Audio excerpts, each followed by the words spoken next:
안녕하십니까. 오늘은 윤리학연구소 77번째 이야기를 하도록 하겠습니다.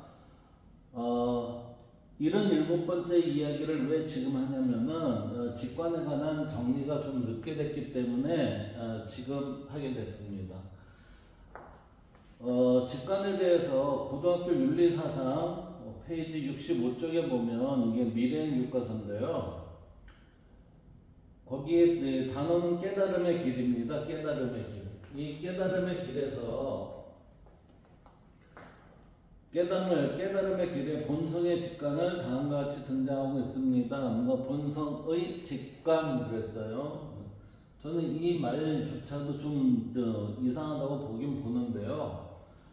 자, 거기에 10번째 줄에 보면 그래요. 선종에서는 그랬습니다. 선종에서는 자신의 마음을 직접 보고 직지인심하여서 자신의 마음속의 불성을 깨달으면 누구나 부처가 될 수 있습니다 라고 하는 게 지금 불교에서 얘기하는 우리가 견성성불의 입장은 직지인심을 통해서 자기 불성을 보는 겁니다. 따라서 보면 지금 우리가 깨달음의 길은 입구가 있습니다. 그 입구가 어디예요? 나입니다. 나로 들어가면 뭐가 있어요? 나의 마음이 있습니다. 나의 마음 속에 있는 불성을 보면 우리는 견성성불을 했다고 얘기를 합니다. 따라서 이와 같은 것을 우리는 도노했다라고 얘기를 하는 거죠. 그래서 깨달음의 길의 입구는 자신의 마음을 직접 보고, 그러니까 입구는 나입니다. 나로 들어와서 마음을 통해서 불성을 보게 되면 견성성불이 이루어져서 도노가 발생이 됩니다. 이렇게 되는 거죠. 그 선종에서는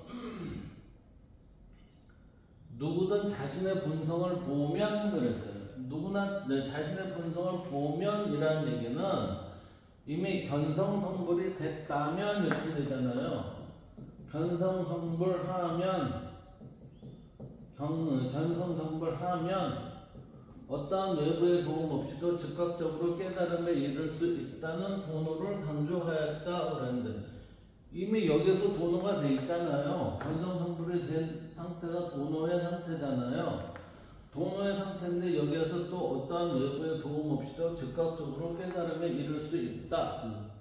이 문장이 저는 이상하다고 봐요. 특히 어디요? 어떠한 외부의 도움 없이도 여기가 문장이 이상하다는 얘기예요. 즉각적으로 깨달음에 이를 수 있다는 건 도노인데 그것이 뭐예요? 견성성불했다라는 거잖아요. 그런데 여기서 어떠한 외부의 도움 없이도 도노를 했는데 여기에 얘가 왜 들어가요? 그 다음 볼까요? 선종에서는 불성에 대한 직관을 중시해야 했습니다. 선종에서 직관을 중시했나요?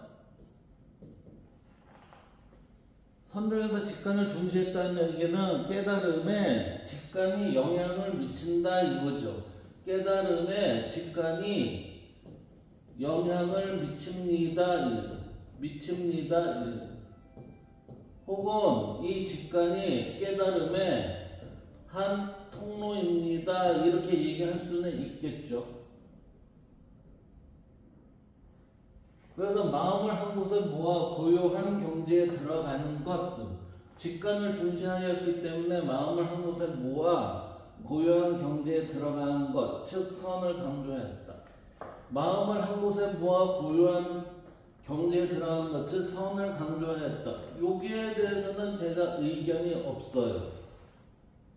그렇지만 불성에 대한 직관을 중시하였기에 라는 이 표현에 대해서는 어떤 외부의 도움이 없이도 문제가 있고 여기에도 문제가 있다는 얘기예요.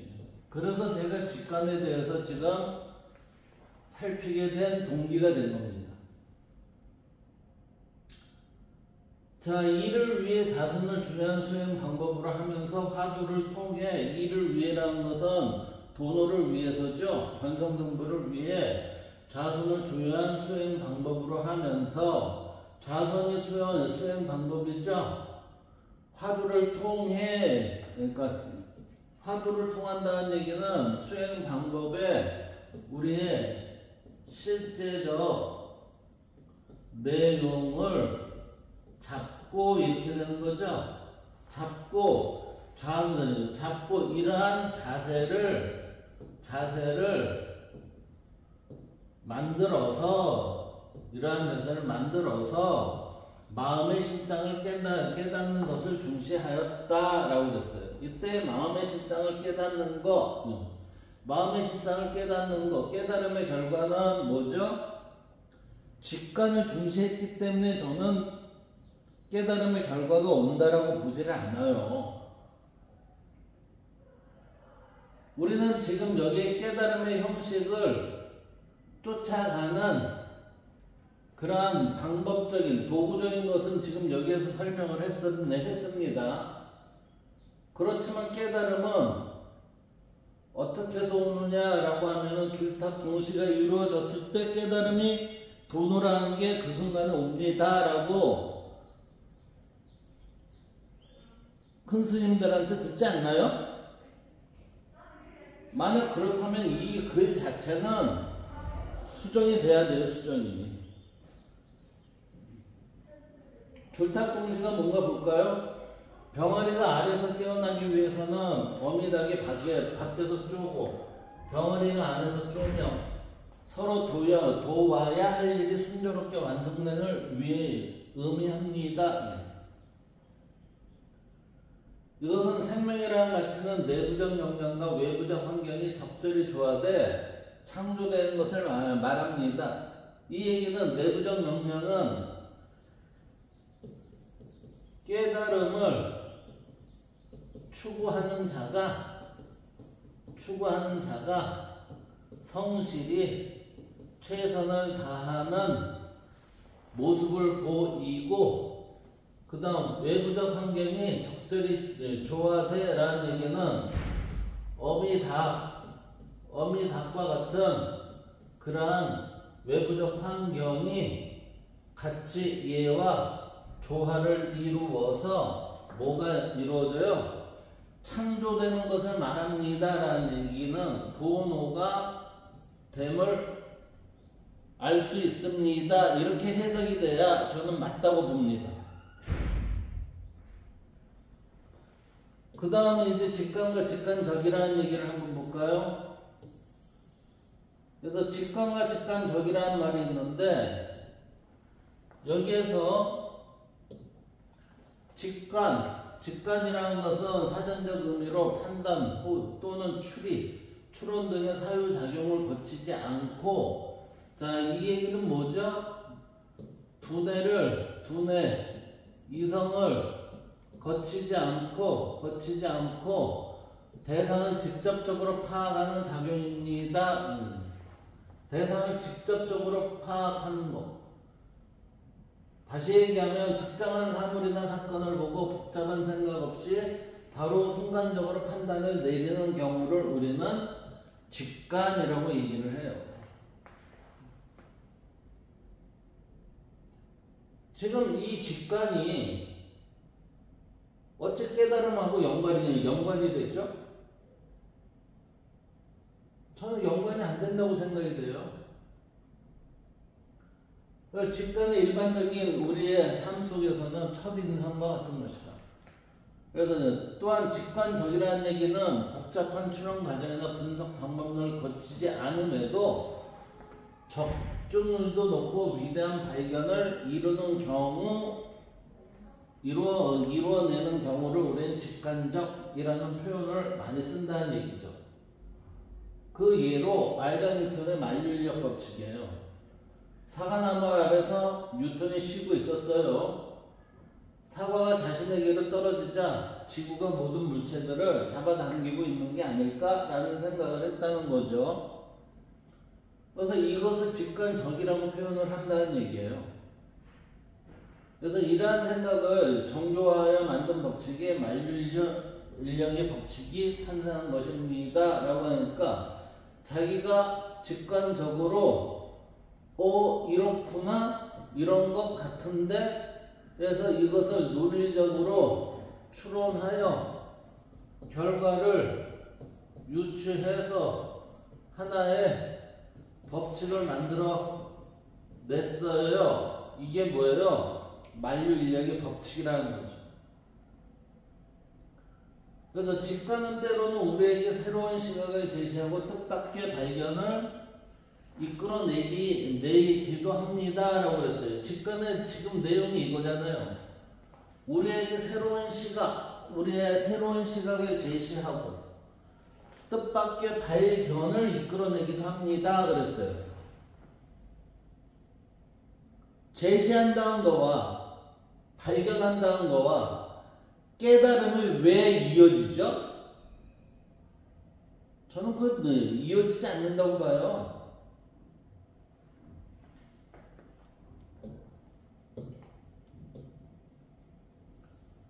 자, 그렇다면 깨달음과 직관의 관계를 한번 볼까요? 깨달음과 직관의 관계는 깨달음이란 깨닫고자 하는 자에게 수동적인 자세를 요청하는 것이 아니라 적극적이고 능동적인 자세를 통해 깨달음의 한 발자국 한 발자국 깨달음으로 다가가는 작업 끝에 그 과정 중에 마침내 도달하게 되는 사태, 이 사태를 우리는 도노 이렇게 얘기한다는 거죠. 깨닫는다는 것은 깨닫고자 하는 자의 노력이 끊임없이 요구될 뿐만 아니라 깨달음을 터득하기 위한 수고로움의 껍데기를 깨고 나올 수 있도록 도와주는 어미닭이 활동과 같은 것이 있게 된다는 거죠. 그러니까 우리는 끊임없이 노력을 하면서 어미닭의 활동이 함께 이루어져 주기를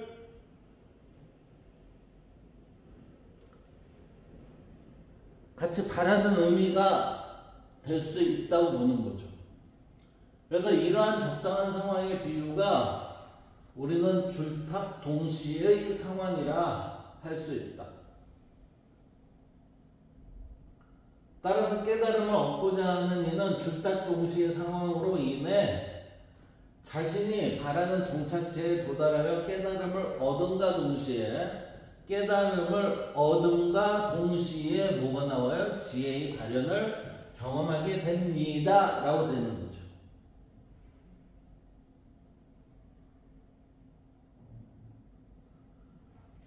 자, 그러나 직관이란 주관하는 자가 대상을 직접적으로 파악하는 작용이 되죠. 그런데 머릿속으로 논리적으로 따지지 않고 즉각적으로 논리 이전의 상태에서 자기가 판단한다는 거예요.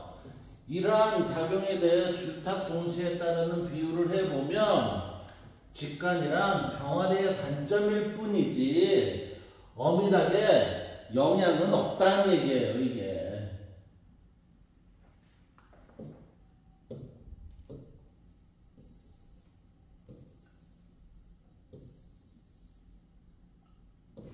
그러기에 선종에서는 불성에 대한 직관을 중시하였기에란 표현은 아마 수행대의 성실한 태도를 요구하는 것을 일컫는 것이 아닐까. 집중을 하는 방법이 직관은 아니다라고 저는 보거든요. 그러니까 용어가 지금 잘못 선택이 된 것 같아요. 용어가. 그런데 우리는 왜 직관을 중요시하죠? 직관이 중요하다고 하는 것은 일상생활 속에서 다양한 방식으로 중요한 역할을 하기 때문이다. 왜? 직관은 빠르고 효율적인 결정을 내리죠. 그리고 도움을 줄 수 있는 도구가 돼요.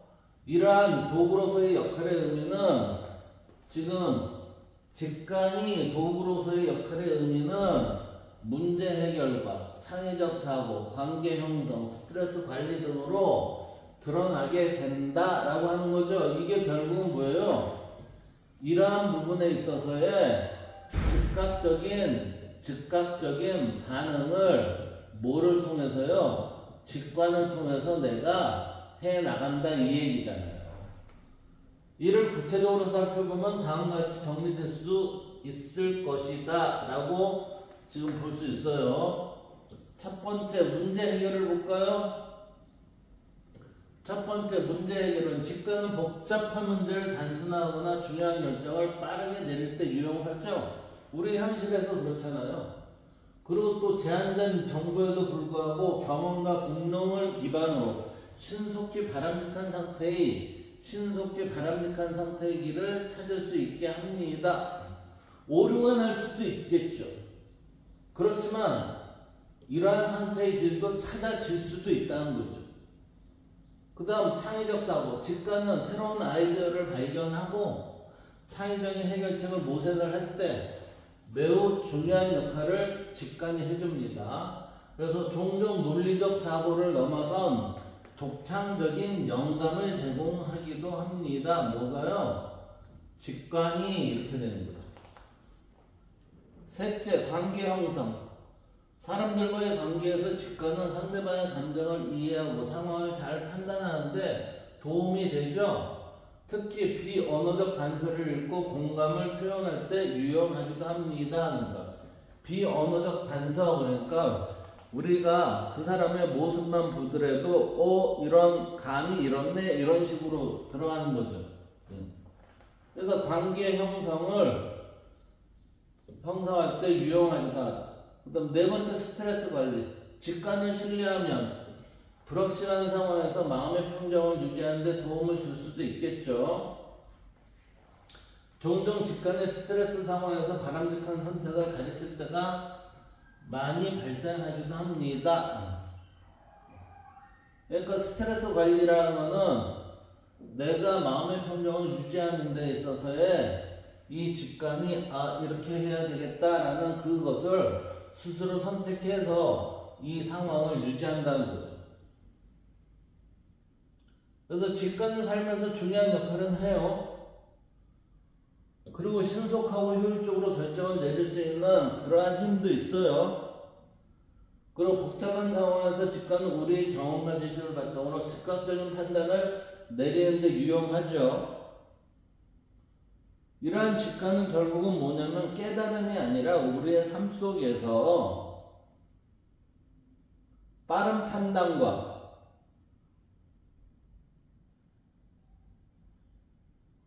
직관으로 인한 유용성에 대한 것들, 즉 우리는 문명의 발달이 직관의 힘이 저는 컸다고 생각이 돼요. 직관의 힘이.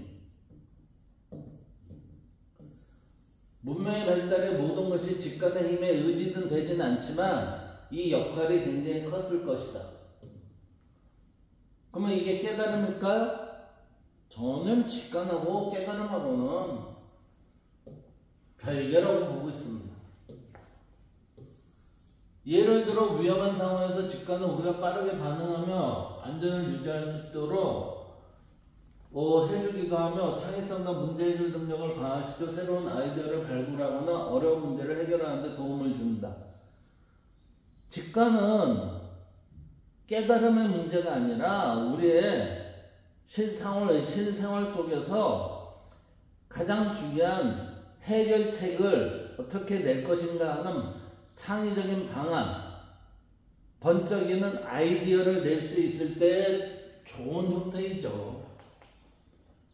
그래서 직관의 또 다른 중요한 점은 때로는 분석적 사고가 모든 답을 제공하지 못할 때 본능적 감각이 올바른 방향으로 안내할 수 있다는 점인데, 이러한 직관은 우리의 삶을 풍요롭고 더 쉽게 만드는 도구라 할 수 있습니다. 깨달음은 도구가 아니라 현상입니다.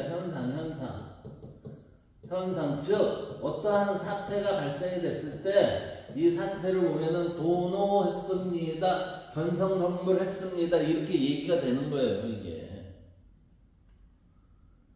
그래서 깨달음과 직관의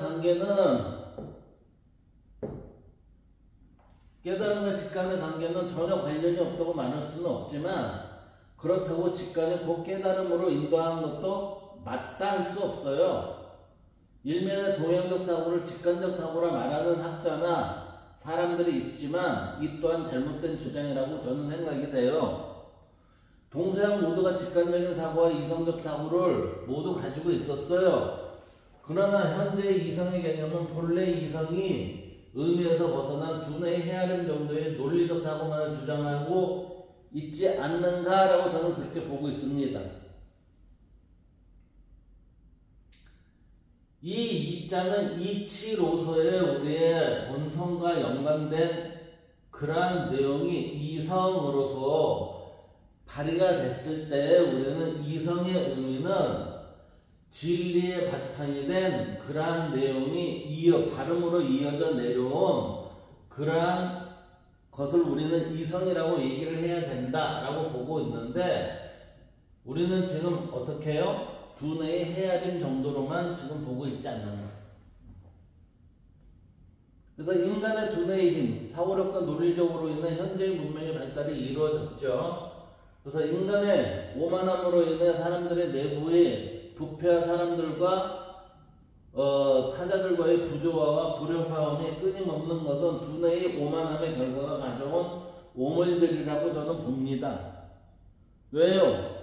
자연과의 조화와 질서를 유지하기보다는 인간 중심주의로 인간이 모든 게 중심에 쓰고 그 외의 것들은 내가 사용할 수 있는 도구일 뿐입니다라는 서양식 사고방식으로 인해서 지금의 문명의 발달은 이루어졌지만 그만치 사회는 어떻게 돼요?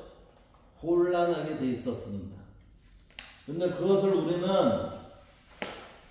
잘 인정을 안 하고 있죠.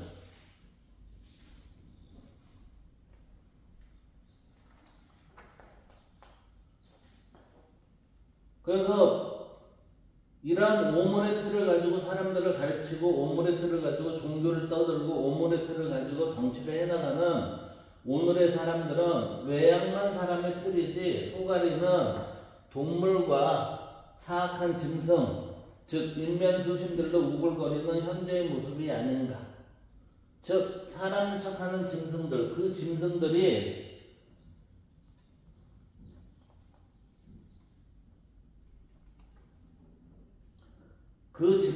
살아가는 공동체가 과연 인간이 어울려서 살아가야 할 공론의 장인가?